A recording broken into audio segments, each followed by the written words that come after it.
Hello everyone. তো আজকে আমরা টার্গেট WBCS 2021 মক পেপার 2 নিয়ে এসেছি। আশা করি আপনাদের আগের মকটা ভালো লেগেছে। তো আমরা 10টা কোয়েশ্চেন নিয়ে ডিল করব এবং সেটা বিভিন্ন টপিকের ওপরে থাকবে। প্রিলিমসের জন্য খুবই উপকারী, মেন্সের জন্য খুবই উপকারী, কারণ আমরা ডিটেলড এক্সপ্লেনেশন দিচ্ছি। তো শুরু করা যাক। ফার্স্ট প্রশ্ন হচ্ছে science related, who gave the theory of relativity? তো যেটাকে আমরা বাংলায় বলি আপেক্ষিকতা তত্ত্ব। আপেক্ষিকতা তত্ত্ব, এই যে থিওরিটা, এটা কে দিয়েছে? প্রথম অপশন হচ্ছে Isaac Newton, Archimedes, Albert Einstein, Galileo Galilei. তো চলুন দেখে নেওয়া যাক। তো অপশন অবশ্যই হচ্ছে আনসার সি। তো এই যে আপেক্ষিক তত্ত্ব, এটার মূল বক্তব্যটা কি? অ্যালবার্ট আইনস্টাইন যেটা দিয়েছেন সেটার মূল বক্তব্যটা আজকে আমরা দেখব এবং অল্প করেই জানব। তো এটা হচ্ছে অবশ্যই মেকানিক্সের একটা অঙ্গ। তো অ্যালবার্ট আইনস্টাইন যেটা হচ্ছে ফাউন্ডার থিওরি অফ রিলেটিভিটি। তো আইনস্টাইনের কথাটা আগে পরে আসছি। তো প্রথমেই বলি যে ক্লাসিক্যাল মেকানিক্সের কথাটা কি। ক্লাসিক্যাল মেকানিক্সের কথা হচ্ছে স্পেস, টাইম এবং মাস হচ্ছে অ্যাবসলিউট, যেটাকে আমরা বাংলায় বলে থাকি স্থান, কাল এবং ভরকে পরম বলে ধরা হয়। স্থান, কাল, স্পেস, টাইম এবং মাস হচ্ছে অ্যাবসলিউট, সেটাকে আমরা বাংলায় বলছি স্থান, কাল এবং ভরকে পরম বলে ধরা হয়। কিন্তু অ্যালবার্ট আইনস্টাইন সর্বপ্রথম যিনি দাবি করেন যে পরম স্থান, পরম কাল এবং পরম ভর বলতে কিছু নেই। তো অ্যালবার্ট আইনস্টাইন কি বলে? যে there is no such thing as the absolute. Absolute বলতে এরকম কিছু নেই, যে absolute space, absolute time, absolute mass বলতে এরকম কিছু নেই। স্থান, কাল এবং ভর তিনটিকেই আপেক্ষিক ধরে তিনি তার বিখ্যাত আপেক্ষিকতা তত্ত্ব প্রস্তাব করেন। এই দুইটি রূপ আছে, বিশেষ আপেক্ষিকতা তত্ত্ব এবং সাধারণ আপেক্ষিকতা তত্ত্ব। এইটুকু জানলেই হবে, এটুকু আমাদের WBCS এর জন্য more than enough rather.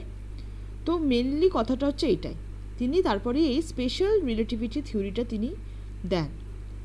Albert আইনস্টাইনের স্পেশাল থিওরি অফ রিলেটিভিটির যেটার মূল কথা হচ্ছে E=mc2, ওয়ার সি হচ্ছে স্পিড অফ লাইট, ই হচ্ছে এনার্জি।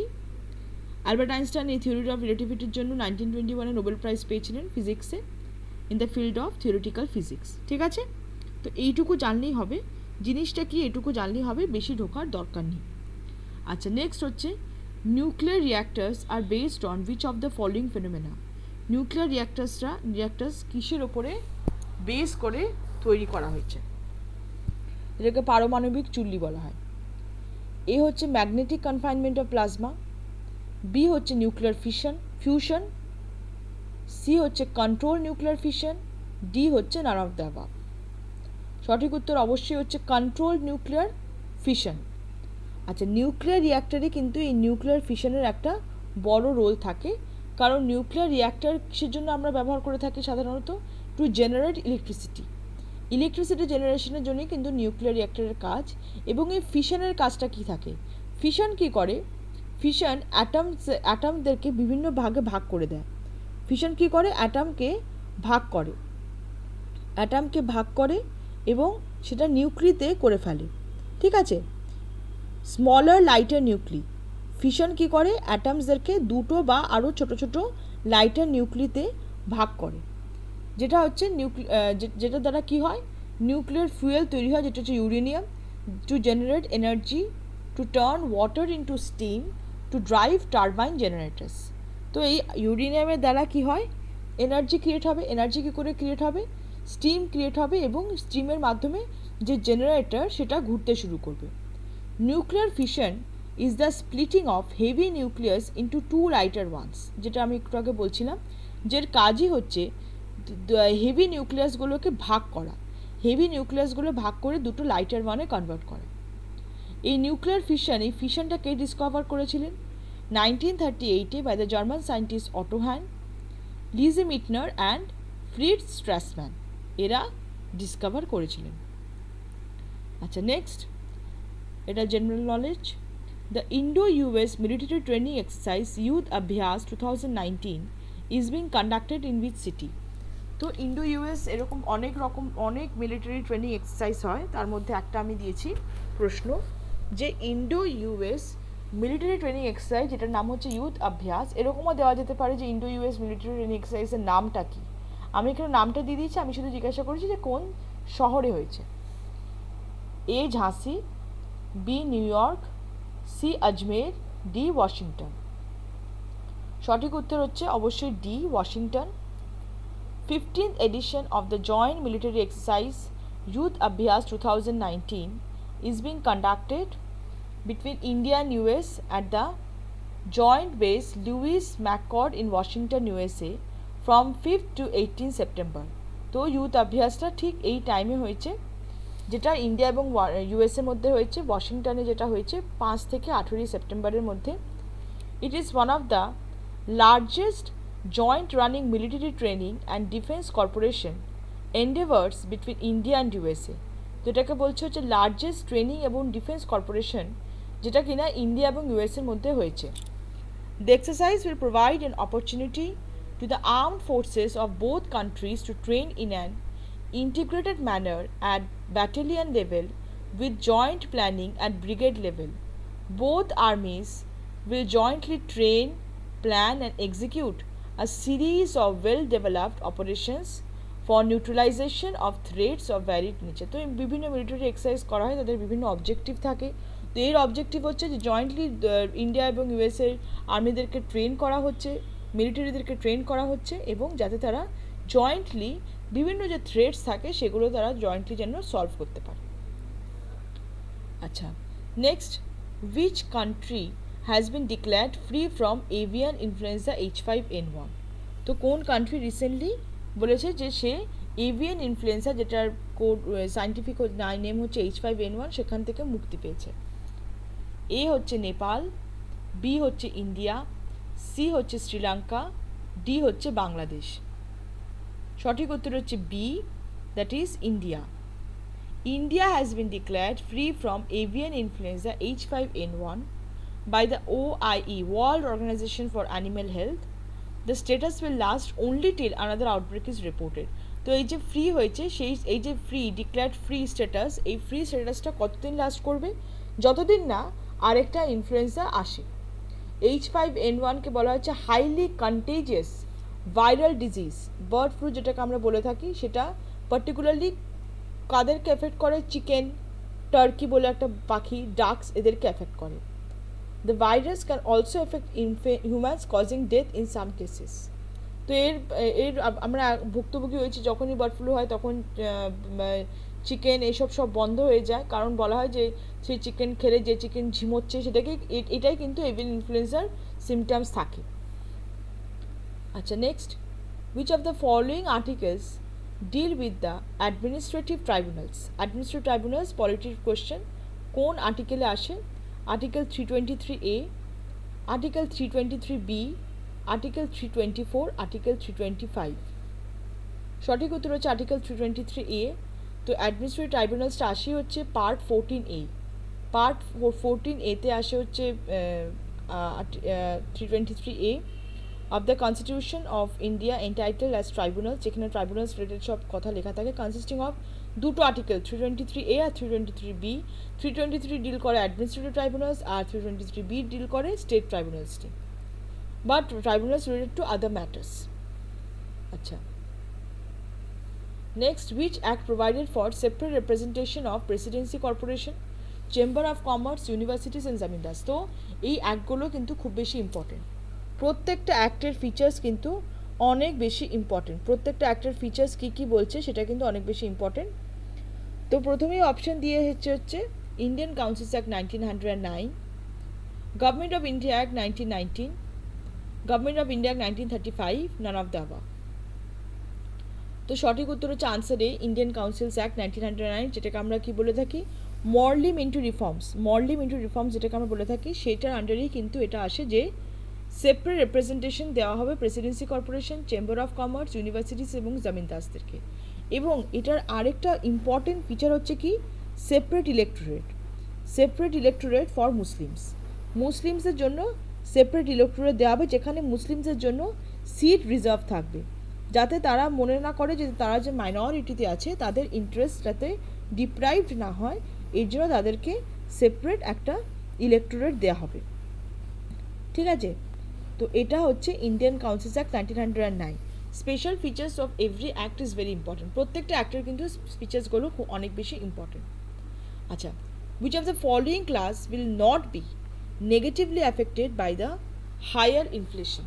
এর মধ্যে থেকে কোন ক্লাসের লোকজন ইনফ্লেশনের যে নেগেটিভ যে সাইড সেটা থেকে অ্যাফেক্টেড হবে না? ইনফ্লেশন, যেটাকে আমরা বলি মুদ্রাস্ফীতি, কোনো বিশিষ্ট নির্দিষ্ট সময়কালে সব ধরনের দ্রব্য বা সেবার মূল্য গড়ে বৃদ্ধি পাওয়াকে আমরা মুদ্রাস্ফীতি বা ইনফ্লেশন বলে থাকি, তাই তো? তো আচ্ছা, অপশানগুলো দেখিনি আমরা।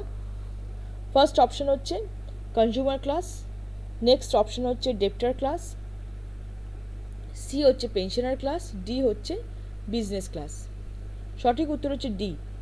The business class will be richer by receiving the higher prices of the communities. তো কী বলছে, কোন কমিউনিটি এফেক্টেড হবে না? বিজনেস ক্লাস কমিউনিটি এফেক্টেড হবে না। তো ইকোনমিক্স যারা তারা বিলিভ করে যে very high rates of inflation বা হাইপার ইনফ্লেশনটা সবসময় হার্মফুল, কারণ and are caused by excessive growth of goods and supply. ঠিক আছে, তো সেক্ষেত্রে বলছে inflation effects economics in various positive এবং নেগেটিভ ওয়েস, দুটোতেই এফেক্ট করে। এবং নেগেটিভ এফেক্টস অফ ইনফ্লেশন কি এক্ষুনি আমরা কোয়েশ্চেনে পড়লাম যে will not be negatively affected. তো নেগেটিভ এফেক্টসগুলো কি সেটা একটু চট করে দেন। নেগেটিভ এফেক্টস কি? মানুষ ভাবছে যে জিনিসের দাম বেড়ে যাবে, তো আমি কি করি, আমি জিনিসটা বাঁচিয়ে রাখি। যে জিনিসে হয়তো আমার অতটাও দরকার নেই, আমি সেই জিনিস অনেক বেশি করে কিনতে লাগলাম এবং সেই জিনিস আমি জমাতে লাগলাম। কস্ট অফ হোল্ডিং মানি, আমি টাকা আমার কাছে রেখে দিচ্ছি। ফিউচার ইনফ্লেশনের কথা ভেবে এইগুলো আমরা করতে থাকি। গুডস শর্টেজ হয়ে যায়, মানুষ হোর্ডিং করতে শুরু করে, আনএমপ্লয়মেন্ট দেখা দেয়। প্রত্যেকটা জিনিসেই কিন্তু অ্যাফেক্ট করে ইনফ্লেশনের ক্ষেত্রে। কিন্তু এই ক্ষেত্রে কোন ক্লাসটা একদম আনঅ্যাফেক্টেড? যে নেগেটিভ যে কথাগুলো আমি বললাম, এই নেগেটিভ যে কনসগুলো থেকে একদম আনএফেক্টেড থেকে যাবে সেটা হচ্ছে বিজনেস ক্লাস। বিজনেস ক্লাস কেন আনএফেক্টেড থাকবে? যেই জিনিসের দাম বাড়বে তখন মানুষ সে যথারীতি বেসিক নিডস, তখন মানুষ বেসিক নিডসের জন্য কি দাম বেড়ে যাবে বলে কি সে কিনবে না? সে অবশ্যই কিনবে, সে আরও বেশি দাম দিয়ে কিনবে। তো যেই সে বেশি দাম দিয়ে কিনবে তার বেশি লাভ কে ওঠাবে? যারা বিক্রি করছে, ব্যবসাদার ক্লাস।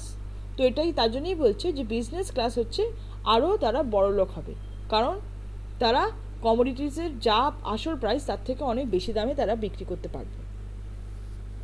আচ্ছা, নেক্সট হচ্ছে হু gives the final approval to the 5-year plan. 5-year plan of ইন্ডিয়ার ফাইনাল অ্যাপ্রুভাল কে দেয়? NDC, ministry of finance, planning commission যেটাকে নীতি আয়োগ বলা হয় এখন, এবং প্রেসিডেন্ট অফ ইন্ডিয়া। সঠিক উত্তর হচ্ছে এনডিসি, ন্যাশনাল ডেভেলপমেন্ট কাউন্সিল, যেটা হচ্ছে ফাইনাল অথরিটি যে কিনা ফাইনাল অ্যাপ্রুভাল দিতে। এখন আমরা জানি যে 5-year প্ল্যানের কনসেপ্টটা উঠে গেছে। তো যাই হোক, এই কনসেপ্টটা এই নিয়ে প্রশ্ন আসতেই পারে কারণ এটা অনেক বছর ছিল।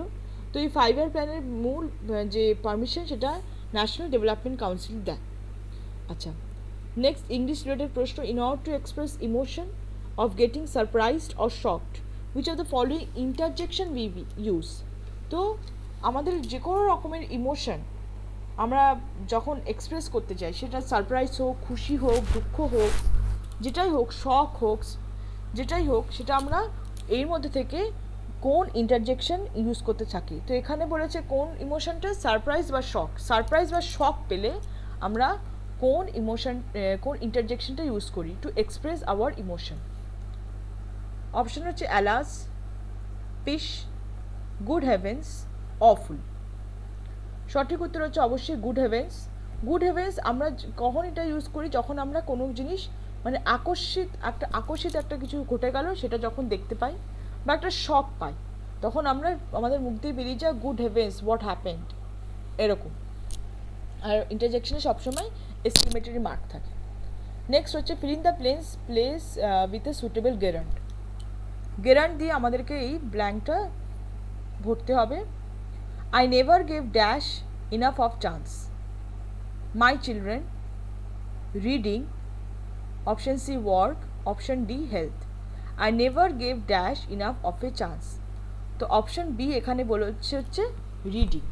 তো প্রথমে আমরা জানি ওয়াই রিডিং, গেরান্ট এক্স্যাক্টলি কী এবং ওয়াই রিডিং। কিন্তু গেরান্ট হচ্ছে একটা ফর্ম অফ ভার্ব যে কিনা নাউনেরও কাজ করে। গেরান্ট হচ্ছে একটা ভার্বই ধরে নেওয়া যায় যে কিনা নাউনেরও কাজ করে। যেরকম এখানে বলছে reading, I never gave reading enough of chance. তো রিডিংটা কিন্তু একটা ভার্ব, ঠিক আছে, রিডিংটা কিন্তু একটা ভার্ব। তো রিডিং সবসময় গেরান্টের সবচেয়ে short way to understand gerund হচ্ছে it will always end with ING. যদি গেরান্ট থাকে আর অপশানে যদি আইএনজি থাকে তো অবভিয়াসলি সেটাই হবে। Reading, sleeping, running, eating, swimming প্রত্যেকটা কিন্তু gerund, because it is ending with ING. Swimming is fun, যদি আমি বলি যে সুইমিং ইজ ফান, এখানে সুইমিং ইজ ফান, এই সেন্টেন্সে গেরান্ট কোনটা? Obviously swimming. এখানে সুইমিং কিন্তু সাবজেক্টের কাজ করছে। আবার যদি আমি বলি আই লাইক সুইমিং, সুইমিং যখন আমি বলছি আই লাইক সুইমিং, সুইমিং অবশ্যই গেরান্ট এখানে, কিন্তু এখানে গেরান্ট কিসের কাজ করছে? ডাইরেক্ট অবজেক্টের কাজ করছে। বোঝা যাচ্ছে যে সবচেয়ে সহজ হচ্ছে যখনই গেরান্ট আসবে তখনই কিন্তু খেয়াল রাখতে হবে যে গেরান্ট মানে হচ্ছে সেই ওয়ার্ডটা শেষ হবে আইএনজি দিয়ে। ঠিক আছে, তো আজকে অবধি, নেক্সট মক নিয়ে খুব শিগগিরই আসছি। Thank you.